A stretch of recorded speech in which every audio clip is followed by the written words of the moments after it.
गांव का एक आदमी उदास होकर एक पेड़ के नीचे बैठा होता है। तभी वहां गांव का दूसरा आदमी आकर बोलता है, क्या हुआ शामू, क्यों मुंह लटकाए बैठे हो? और तुम यहाँ क्या कर रहे हो? सारी तैयारियां हो गई हैं? परसों तुम्हारी लड़की की शादी है ना? अरे भाई, तुम्हें क्या बताऊं, मैं शादी के लिए गहने खरीदने शहर गया था और गहने लेकर लौट रहा था, और अभी जब देख रहा हूं तो मेरे पास वह गहनों की पोटली नहीं है। पता नहीं मैंने वह गहनों की पोटली कहां खो दी या चोरी हो गई, कुछ समझ में नहीं आ रहा। मैंने बहुत ढूंढने की कोशिश की पर मिल नहीं रही, और अब किस मुंह से मैं घर जाऊं? मेरी बेटी की शादी टूट जाएगी। मैंने बहुत मुश्किल से अपने खेत गिरवी रखकर इंतजाम किया था। भाई, अब मुझे आत्महत्या के अलावा दूसरा कोई रास्ता नजर नहीं आ रहा। शामू, तुम ऐसी बातें मत करो, हिम्मत रखो, सब ठीक हो जाएगा। मेरी एक बात सुनो, पड़ोस के गांव में एक वेद प्रकाश नाम के ज्योतिषी हैं जो बहुत ज्ञानी हैं। मैंने सुना है कि वह सारी बातें सच बता देते हैं। उन्हें भूत, भविष्य और वर्तमान सब की जानकारी है। वह जरूर तुम्हें बता देंगे कि तुम्हारे गहने तुमने कहां छोड़ दिए या फिर चोरी हो गए। मेरी बात मानो तो तुम एक बार उनसे चलकर मिल लो, वह तुम्हारी मदद जरूर करेंगे। ठीक है, अगर तुम इतना कह रहे हो तो मैं तुम्हारे साथ चलता हूं। अब वही मेरी आखिरी उम्मीद है। इतना कहकर दोनों उन ज्योतिष वेद प्रकाश के यहाँ जाने के लिए निकल जाते हैं। गुरुजी, हम पड़ोस के गांव से आए हैं, आपके बारे में बहुत सुना है। दरअसल यह मेरा मित्र है, इसके ऊपर बहुत बड़ी मुसीबत आ पड़ी है। कृपया इसकी मदद कर दीजिए, यह तो आत्महत्या करने जा रहा था। मेरे कहने पर ही यह आखिरी उम्मीद समझकर यह आपके पास आया है। अब आप ही सहारा हो, मदद कर दीजिए गुरुजी। मैं जानता हूं तुम यहां किस लिए आए हो। आज सुबह ही तुम अपने बेटी की शादी के लिए गहने लेने गए थे ना, और वापस आते वक्त तुम्हारी गहनों से भरी पोटली कहीं छूट गई। यही बात है ना? गुरुजी, आप तो अंतर्यामी हो, आप तो सब जानते हो। कृपा करके बता दीजिए वह पोटली कहां है? तो सुनो, पोटली तुमसे जब तुम किराने की दुकान पर सामान ले रहे थे तब तुमसे छूट गई, और एक कुत्ते ने उसे खाना समझकर उठा लिया और वहां से कुछ ही दूर एक बरगद के पेड़ के नीचे जाकर रख दिया। वह पोटली अभी भी वहीं पड़ी है, तुम जाकर उसे ले लो। शामू ये बात सुनकर बहुत खुश हो जाता है और वेद प्रकाश को धन्यवाद कहते हुए जल्द से जल्द वह पोटली लेने जाता है। तो सचमुच पोटली उस पेड़ के पास मिलती है। वो बहुत खुश होता है और वेद प्रकाश के पास वापस आ जाता है।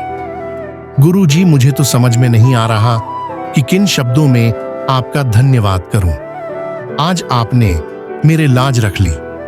लाज क्या, आपने मेरी जान बचा ली। मैं तो आत्महत्या करने जाने वाला था। मुझे लगा अब कुछ नहीं बचा, सब खत्म हो चुका है।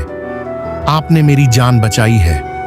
गुरुजी, आपका जितना धन्यवाद करो उतना कम है। सच में आप बहुत महान हैं।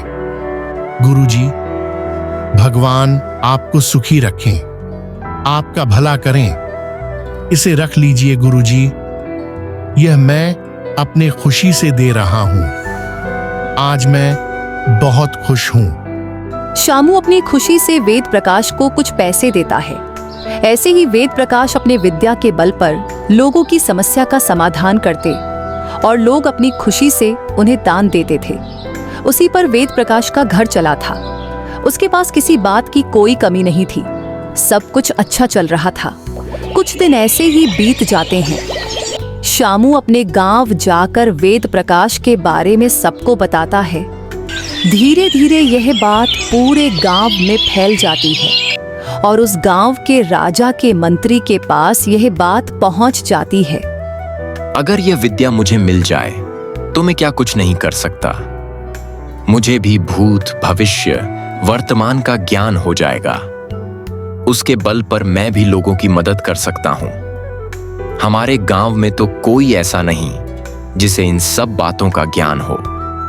अगर यह विद्या मुझे मिल गई तो हमारे गांव में मैं उस विद्या के बल पर लोगों की समस्या का समाधान कर सकूंगा। मुझे लगता है मुझे भी वह विद्या सीख लेनी चाहिए। मैं अभी पड़ोस के गांव में जाता हूं और वेद प्रकाश से बात करता हूं। यही सोचकर मंत्री पड़ोस के गांव वेद प्रकाश के घर जाता है। अरे मंत्री जी, यहाँ कैसे? आइए आइए, इस गरीब की कुटिया में कैसे आना हुआ? वेद प्रकाश जी, मैंने आपके बारे में बहुत सुना है। आप लोगों की बहुत मदद करते हो। मैंने सुना है आपको भूत, भविष्य, वर्तमान तीनों बातों का ज्ञान है। मैंने सुना है आप बड़े से बड़ी समस्या का समाधान कर सकते हो। जी मंत्री, आपने सही सुना है। यह विद्या मुझे मेरे पिताजी से मिली है। वेद प्रकाश जी, मैं आपसे एक विनती करने आया हूं। कृपया मना मत कीजिएगा। इसमें हमारा राज्य का ही भला है। मुझे भी आपकी ही तरह हमारे गांव के लोगों की मदद करनी है। हमारे गांव में आने वाली विपदा अगर पहले से ही मुझे पता चल गई तो मैं उनका निवारण जल्द से जल्द कर सकूंगा, जिससे हमारे ही राज्य का भला होगा। इसी कारण मैं यह विद्या सीखना चाहता हूं। क्या आप मुझे यह विद्या सिखा सकते हैं? मंत्री जी, यह तो बहुत अच्छी बात है कि आप लोक कल्याण के लिए यह विद्या सीखना चाहते हैं। मैं आपको जरूर सिखाऊंगा। आपका बहुत बहुत धन्यवाद वेद प्रकाश जी। फिर वेद प्रकाश मंत्री जी को वह विद्या सिखाने लगता है। मंत्री जी रोज उसके पास आते और रोज नई नई बातें सीखते और इसी के चलते दोनों में अच्छी मित्रता भी हो जाती है। अब मंत्री जी पूरी तरह से विद्या सीख चुके थे। मंत्री जी, जितना मैं सिखा सकता था मैंने आपको सिखा दिया, लेकिन मैं आपको एक बात बता दूं, आप इस विद्या के बल पर केवल दूसरों का ही भविष्य देख सकेंगे, खुद का नहीं। यह विद्या सिर्फ दूसरों की भलाई के लिए ही आप इस्तेमाल कर सकेंगे। जी वेद प्रकाश जी, मैं इस बात का ध्यान रखूंगा। वैसे भी मैंने यह विद्या दूसरों की भलाई के लिए ही सीखी है। मंत्री भी अपने गांव के लोगों की समस्या का समाधान करने लगता है। उसकी कही हुई हर बात सच होने लगती है। एक दिन मंत्री सोचता है, वेद प्रकाश ने मेरी बहुत बड़ी मदद की है, मुझे इतनी बड़ी विद्या सिखाई है। क्यों ना मैं आज अपने मित्र वेद प्रकाश का ही भविष्य देखूं कि उसके भविष्य में आगे क्या लिखा है। मंत्री वेद प्रकाश के बारे में सोचने लगता है। तभी वह जो देखता है तो चौंक जाता है। अरे यह क्या? वेद प्रकाश के लिए तो आने वाले 15 दिन बहुत घातक साबित होने वाले हैं। इन 15 दिनों में कुछ भी हो सकता है। उसकी अकाल मृत्यु का योग भी बन रहा है। मुझे अपने मित्र को इस बारे में बताना होगा, नहीं तो बहुत बड़ा अनर्थ हो जाएगा। मंत्री वेद प्रकाश के पास जाता है और बोलता है, अरे मंत्री जी, आप यहाँ कैसे? वेद प्रकाश, मेरे मित्र, मुझे तुम्हें बहुत जरूरी बात बतानी है, इसलिए मैं यहाँ आया हूँ। मैंने आज आपका भविष्य देखे, उसके अनुसार आने वाले 15 दिन आपके लिए बहुत घातक साबित हो सकते हैं। मैं अपने मित्र को खोना नहीं चाहता। मैं तुमसे विनती करने आया हूँ। आने वाले 15 दिन तुम घर से बाहर नहीं निकलोगे, चाहे कुछ भी हो जाए। तुम बाहर मत जाना। अगर तुम बाहर गए तो अनर्थ हो जाएगा और मैं अपने मित्र को खोना नहीं चाहता। अगर तुम भी मुझे अपना सच्चा मित्र मानते हो तो मेरी बात मान लो। तुम्हें जिस भी चीज की जरूरत लगे मैं तुम्हें अभी ला कर देता हूं, लेकिन तुम 15 दिन तक बाहर नहीं निकलोगे।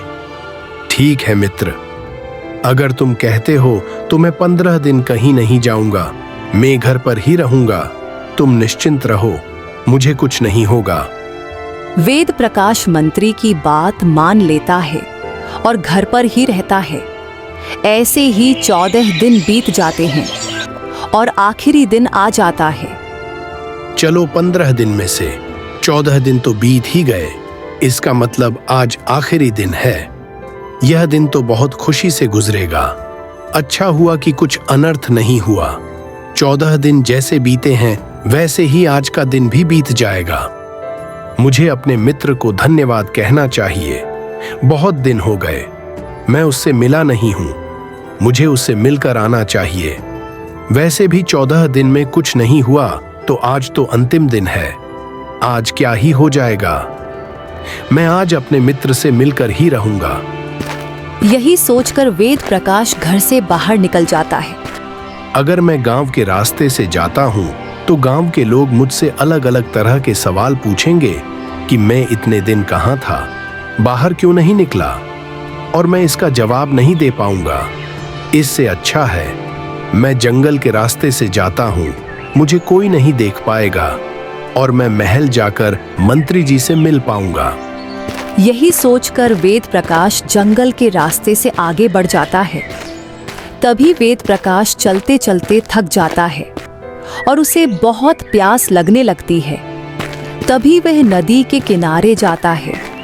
तभी उसकी नजर एक गुफा में पड़ती है। एक काम करता हूँ, थोड़ी देर ना इस गुफा में आराम कर लेता हूँ। वैसे भी चलते चलते मेरे पर बहुत दर्द करने लगे हैं। थोड़ी देर आराम कर लूंगा, फिर मंत्री से मिलने जाऊंगा। वेद प्रकाश जैसे ही गुफा के अंदर पहुंचता है तो देखता है गुफा के अंदर बहुत सारा खजाना होता है, जिसमें बहुत सारे सोने के सिक्के और आभूषण होते हैं। इतना सारा खजाना देखकर वेद प्रकाश के तो होश उड़ जाते हैं। वह सोच में पड़ जाता है। हे भगवान, इतना सारा सोना, यह तो बहुत सोना है। इतने सारे सोने आभूषणों का मैं क्या करूंगा। एक काम करता हूँ, जल्दी से अपने मित्र के पास जाता हूँ और उसे यह सारी बातें बताता हूँ। इससे हमारे राज्य का कल्याण होगा। यही सोचकर वेद प्रकाश दौड़कर मंत्री के पास जाता है। अरे वेद प्रकाश, तुम यहाँ? आज तो 15वां दिन है ना? तुम यहाँ क्या कर रहे हो? मैं तुम्हें कहा था ना, तुम अपने घर से बाहर नहीं निकलोगे। तो तुम क्यों आए? तुम आज के दिन इंतजार कर सकते थे। अरे मित्र, तुम चिंता मत करो। देखो मैं बिल्कुल ठीक हूँ। 14 दिन तो बहुत अच्छे से गुजरे। आज तो आखिरी दिन था। मैंने सोचा आज का दिन भी ऐसे ही खुशी से गुजर जाएगा और मुझे तुमसे मिलने की बहुत इच्छा हो रही थी। इसलिए मैं घर से निकल गया और तुम्हें एक बात बतानी थी। और वेद प्रकाश खजाने के बारे में मंत्री को बताता है। क्या तुम सच कह रहे हो? क्या सच में इतना सारा सोना है? हाँ मित्र, मैं बिल्कुल सच कह रहा हूँ। तुम चलो मेरे साथ, मैं तुम्हें दिखाता हूँ। मंत्री और वेद प्रकाश दोनों साथ में गुफा के अंदर जाते हैं और इतना सारा सोना देखकर मंत्री भी सोच में पड़ जाता है। सच में मित्र, यह तो बहुत सारा सोना है। मंत्री जी, इतने सारे का मैं क्या करूंगा। आप एक काम कीजिए, ये सारा सोना आप राजा को दे दीजिए। इससे हमारे राज्य का बहुत कल्याण हो जाएगा। हमारे राज्य की सारी गरीबी ही मिट जाएगी। ये सुन मंत्री सोचता है, अगर यह बात राजा को पता चली तो राजा सारा सोना रख लेगा।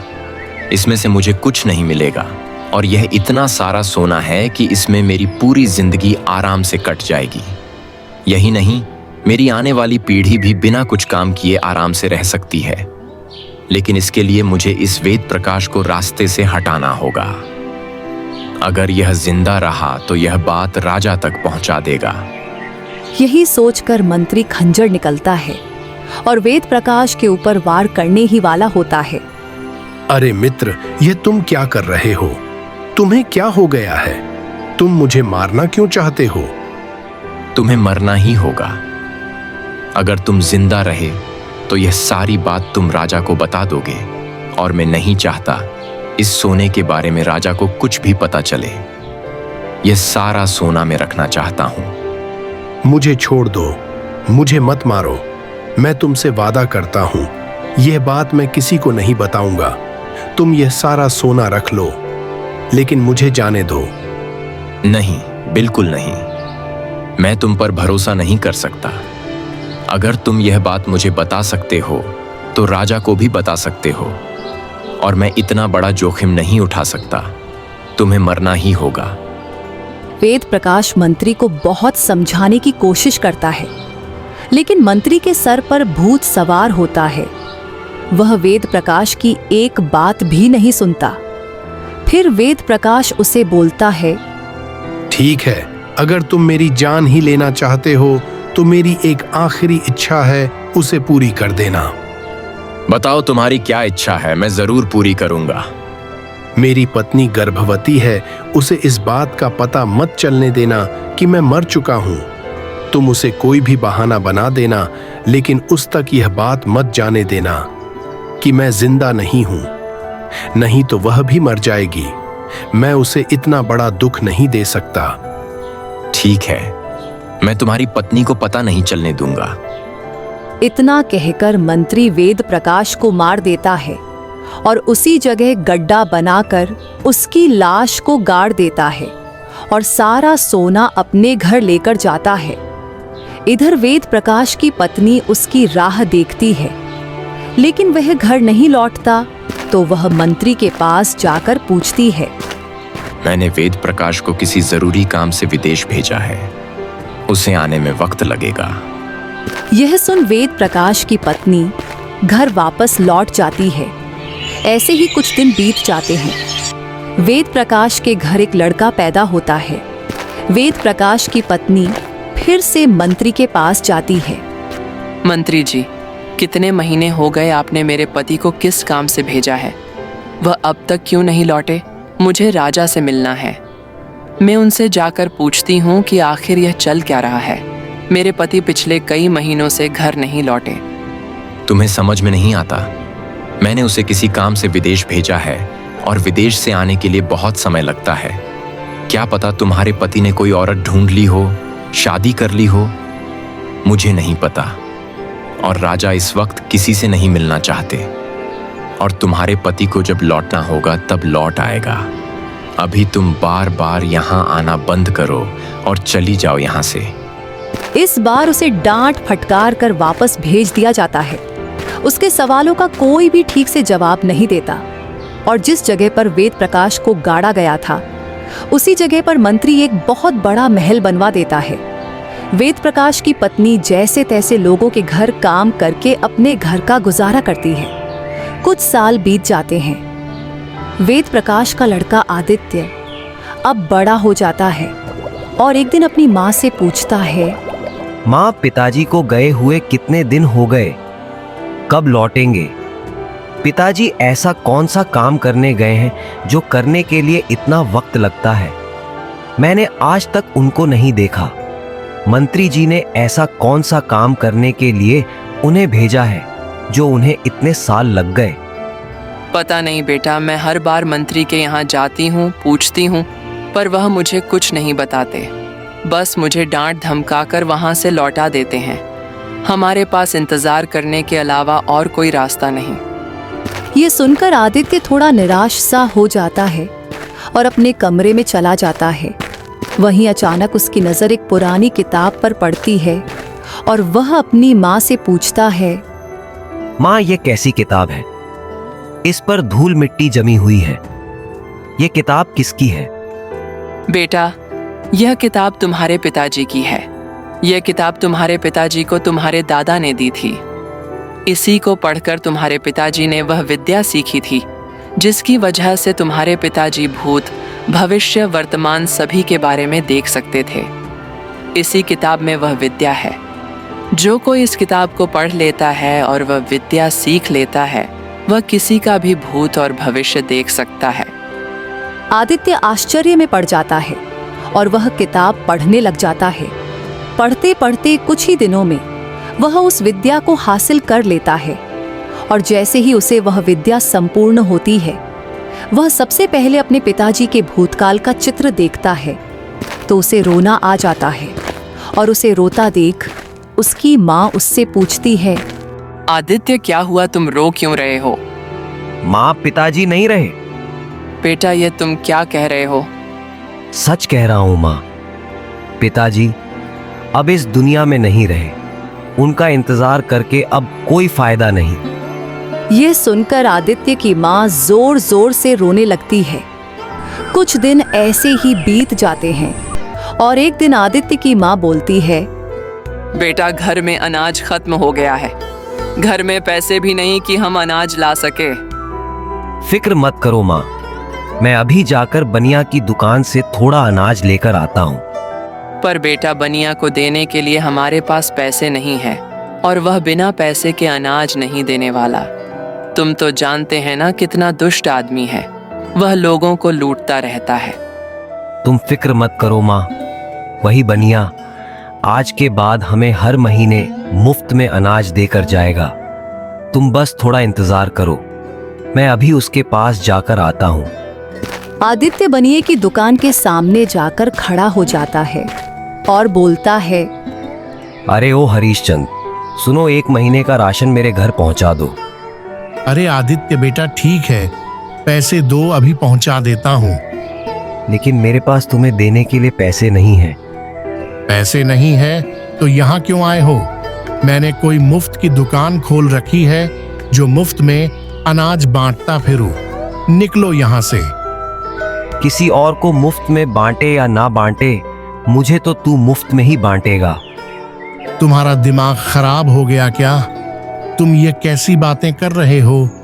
मैं तुम्हें मुफ्त में अनाज क्यों दूंगा? मुझे क्या पागल कुत्ते ने काटा है जो मैं तुम्हें मुफ्त में अनाज देता फिरूं? ठीक है, मत दो। मैं अभी राजा के पास जाता हूँ और बोल देता हूँ कि राजमहल में जो अनाज आया था उसमें से 8 बोरियां तुमने चुरा ली थी। मैं अभी जाकर बता देता हूँ, फिर तो राजा तुम्हें सूली पर चढ़ा देगा। हरीशचंद को यह सुनकर झटका लग जाता है और वह सोचता है, यह सारी बातें इस आदित्य को कैसे पता चली? अगर यह बात राजा तक पहुंची तो राजा सच में मुझे सूली पर चढ़ा देगा। नहीं नहीं, यह बात बाहर नहीं निकालनी चाहिए। अरे आदित्य बेटा, तुम ऐसी बातें क्यों कर रहे हो? तुम्हें अनाज चाहिए ना? मैं 1 महीने का नहीं, मैं 2 महीने का राशन तुम्हारे घर भिजवा देता हूं। तुम फिक्र मत करो, मैं हर महीने तुम्हें राशन दे दिया करूंगा और पैसे देने की कोई जरूरत नहीं है। मैं तो मजाक कर रहा था। आदित्य इस विद्या की मदद से अच्छे पैसे कमाने लगता है, लोगों की मदद करने लगता है और सब कुछ ठीक चल रहा होता है। एक दिन आदित्य की माँ आदित्य से कहती है, बेटा, मंत्री के बगीचे में एक फल लगता है जो दूर दराज के इलाकों में नहीं मिलता। वह सिर्फ मंत्री के बगीचे में ही लगता है। मेरी वह फल खाने की बहुत इच्छा है। बस इतनी सी बात, मैं अभी जाकर ले आता हूँ। पर बेटा, तुम तो जानते हो ना, उसे बगीचे की रखवाली बहुत सारे पहरेदार करते हैं। तुम्हें वह अंदर जाने नहीं देंगे। तुम फिक्र मत करो माँ, मैं कुछ ना कुछ करके वह फल तुम्हारे लिए ले आऊंगा। आदित्य वो फल लेने के लिए घर से निकल जाता है और बगीचे के दरवाजे पर जाकर खड़ा हो जाता है। तभी अंदर से बगीचे का रक्षक आ जाता है और बोलता है, ये लड़के, तुम यहाँ क्या कर रहे हो? तुम्हें पता नहीं है मंत्री का बगीचा है, यहाँ अंदर जाने की इजाजत किसी को नहीं है। निकलो यहाँ से। अरे भाई, मैं तो सिर्फ एक फल लेने आया हूँ, मुझे अंदर जाने दो। मेरी माँ की बहुत इच्छा है, उन्होंने वह फल मांगा है और वह फल आसपास के गांव में भी नहीं मिलेगा। वह सिर्फ इसी बगीचे में ही लगता है। मुझे अंदर जाने दो, मैं सिर्फ वह फल लेकर यहाँ से चला जाऊंगा। तुम्हें एक बार में कही गई बात समझ में नहीं आती क्या? यह मंत्री का बगीचा है और यहाँ किसी को इजाजत नहीं है। अच्छा, तो तुम मुझे ऐसे अंदर नहीं जाने दोगे? तो सुनो, परसों जो तुमने एक सांप को मारा था, उसकी माँ तुम्हें डसने के लिए तैयार बैठी है। अगर तुम्हें मुझ पर विश्वास नहीं तो अपने पीछे देख लो। जैसे ही वह पहरेदार पीछे पलटकर देखता है तो सचमुच वहां एक नागिन होती है। वह वहां से हट जाता है और उसकी जान बच जाती है। अरे बेटा, तुम्हें कैसे पता चला कि मैं परसों एक सांप को मारा था?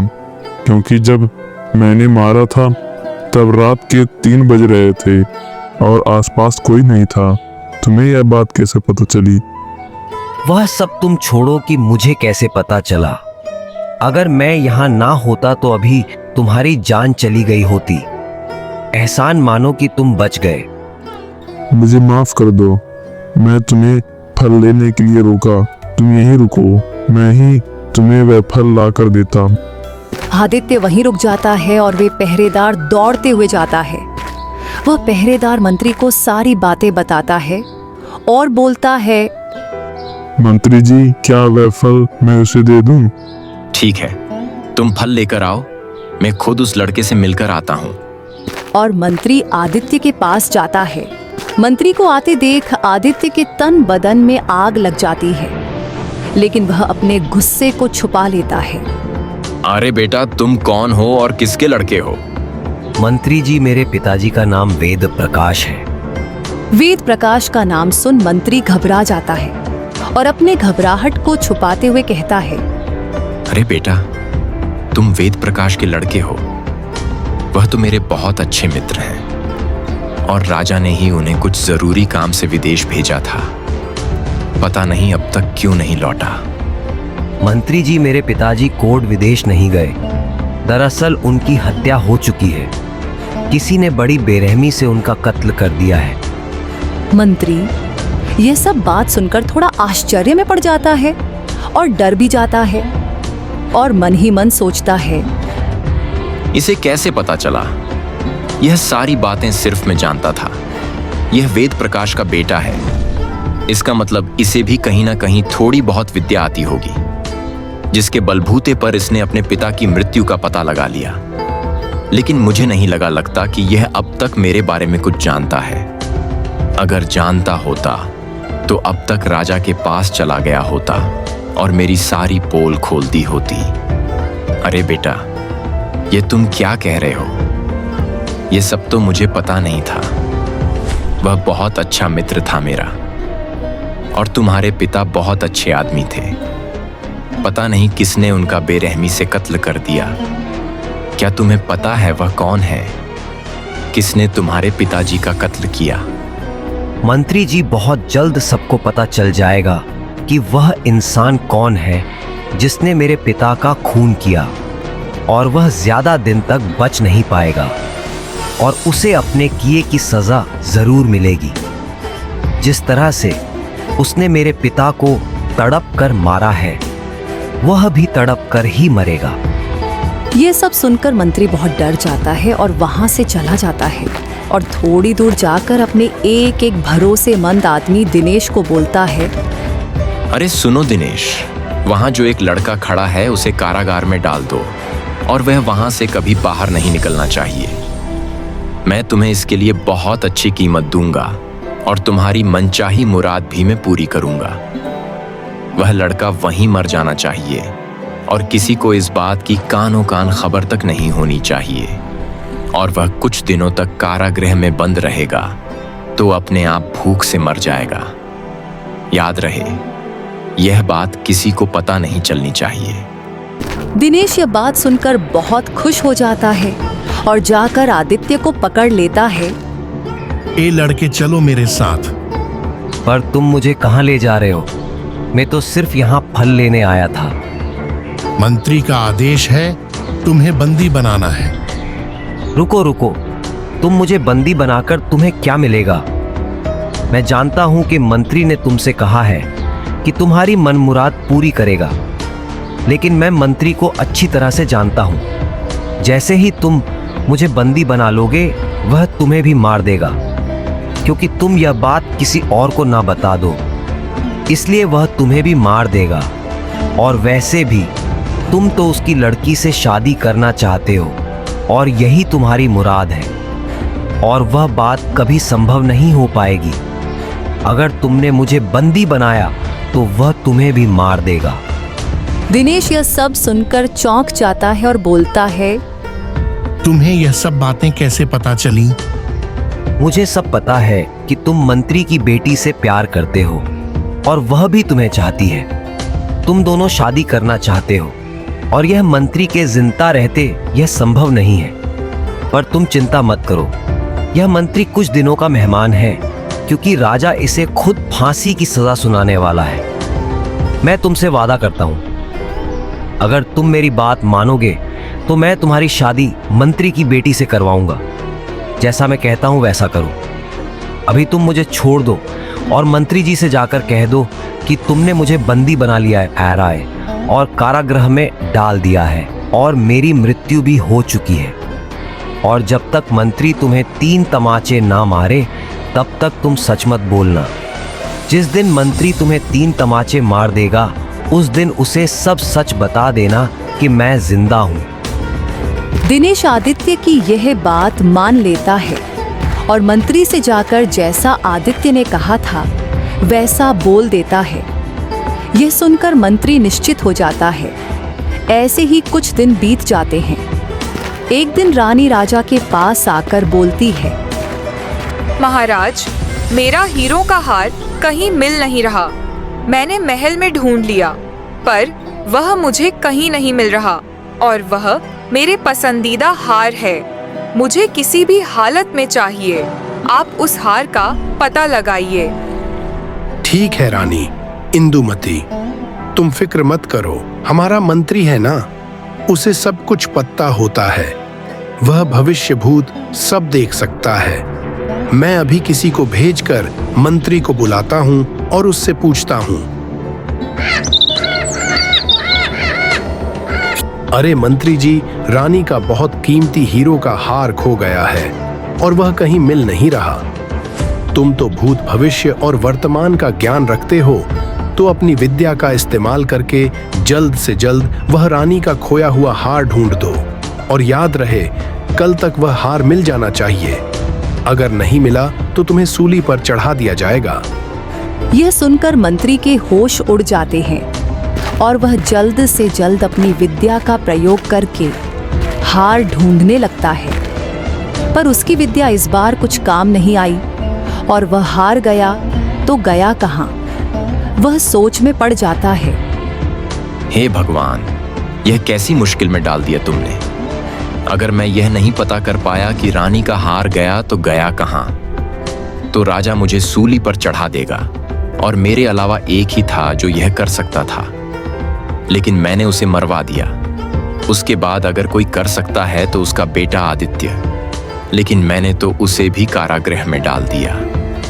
एक काम करता हूं, दिनेश से पूछकर देखता हूं। शायद वह अभी जिंदा हो, शायद वह बच गया हो या फिर कारागृह से निकलकर भाग गया हो।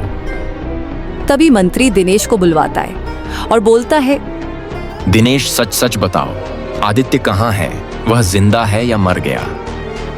मंत्री जी, जैसा आपने कहा था मैंने वैसे ही किया। उसे कारागृह में डाल दिया था। वह तो कब का मर गया होगा। मैं आपको बताया भी था। झूठ मत बोलो, सच सच बताओ, आदित्य कहाँ है? मैंने आपको कहा ना, आदित्य जिंदा नहीं है, वह मर चुका है। मंत्री को यह बात सुन बहुत गुस्सा आता है और वह गुस्से में दिनेश को 3 तमाचे मारता है। तभी दिनेश बोलता है, मंत्री जी, आदित्य जिंदा है। और दिनेश सारी बातें मंत्री जी को बता देता है। ये बात सुन मंत्री बहुत खुश हो जाता है और दिनेश को वहां से जाने के लिए बोलता है और सोचता है, यह हुई ना बात, अब आएगा मजा। अब मैं एक तीर से 2 निशाना लगाऊंगा।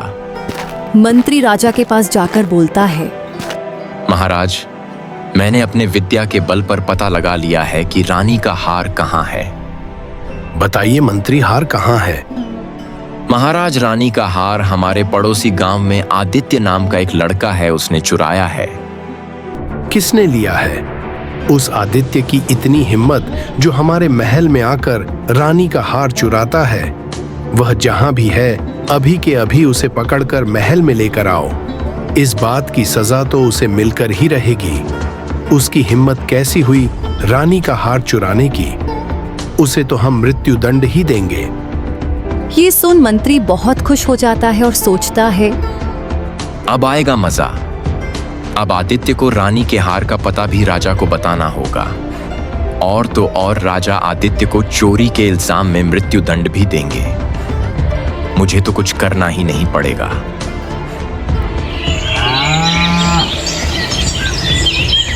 ए लड़के, सच सच बता, तूने रानी का हार चुराकर कहाँ रखा है? वह हार हमें अभी के अभी चाहिए। और तेरी हिम्मत कैसे हुई हमारे महल में चोरी करने की? इस बात की सजा तो तुझे मिलकर ही रहेगी। सबसे पहले तो मुझे वह हार वापस कर। महाराज, सबसे पहली बात, मैंने कोई हार नहीं चुराया। वह हार रानी ने खुद पिछले महीने ही अपने सबसे पुराने संदूक में संभाल कर रखा था। वह हार वहीं पर है। अरे हो, ये लड़का सच कह रहा है। महाराज, मुझे तो याद ही नहीं रहा। मैं तो भूल ही गई थी। मैंने उसे पुराने संदूक में रखा था। माफ करना महाराज, मैं भूल गई थी। इसका मतलब मेरा हार चोरी नहीं हुआ है। आदित्य, यह सारी बातें तुम्हें कैसे पता चली? और मंत्री जी, आपने तो कहा था आदित्य ने वह हार चोरी किया है। जो बात आपको अपने विद्या के बल पर मुझे बताने चाहिए थी, वह बात मुझे आदित्य बता रहा है। क्या बात है मंत्री जी? आपने आदित्य को क्यों फंसाना चाहा? कहाँ गई आपकी विद्या? आप यह बात क्यों नहीं बता पाए? मैं बताता हूँ महाराज। इस मंत्री ने जानबूझकर मेरा नाम लिया। दरअसल मंत्री के पास जो विद्या थी वह अब नहीं रही। वह रानी के हार के बारे में कुछ भी बता नहीं सकते थे और वह अच्छी तरह से जानते थे कि मेरे पास यह विद्या है और मैं बता सकता हूँ। इसीलिए उन्होंने जानबूझकर मुझ पर चोरी का इल्जाम लगाया था कि आप मुझे सजा दें और आपको आपका हार भी मिल जाए और इसकी असलियत कभी आपके सामने ना आए। आप नहीं जानते महाराज, इसने आपकी पीठ पीछे क्या कुछ नहीं किया है। इसने खजाने के लालच के चलते मेरे पिता की हत्या की है। और आदित्य सारी बात राजा को बता देता है। राजा को बहुत गुस्सा आता है। मंत्री बहुत डर जाता है और डर के मारे राजा से बोलता है, नहीं महाराज, यह सब झूठ है। यह लड़का झूठ बोल रहा है। मैंने किसी को नहीं मारा। इस बात का क्या सबूत है कि इसके पिता को मैंने ही मारा है? मंत्री जी, आपने मेरे पिताजी को मारकर जिस जगह दफन कर दिया था, उसी जगह आपने एक महल बनवाया है। महाराज, मेरी आपसे विनती है कि आप उस जगह की छानबीन करवाइए। आपको मेरे पिताजी की लाश उसी के नीचे मिलेगी। और तो और इसने वह खजाना भी वहीं छुपाया है। राजा फौरन उसे महल की छानबीन करते हैं तो वहां वेद प्रकाश का कंकाल भी मिलता है और खजाना भी मिल जाता है। राजा यह देख बहुत क्रोधित हो जाते हैं और मंत्री को मृत्युदंड की सजा देते हैं और आदित्य राजा से कहकर दिनेश और मंत्री की बेटी की शादी भी करवा देता है।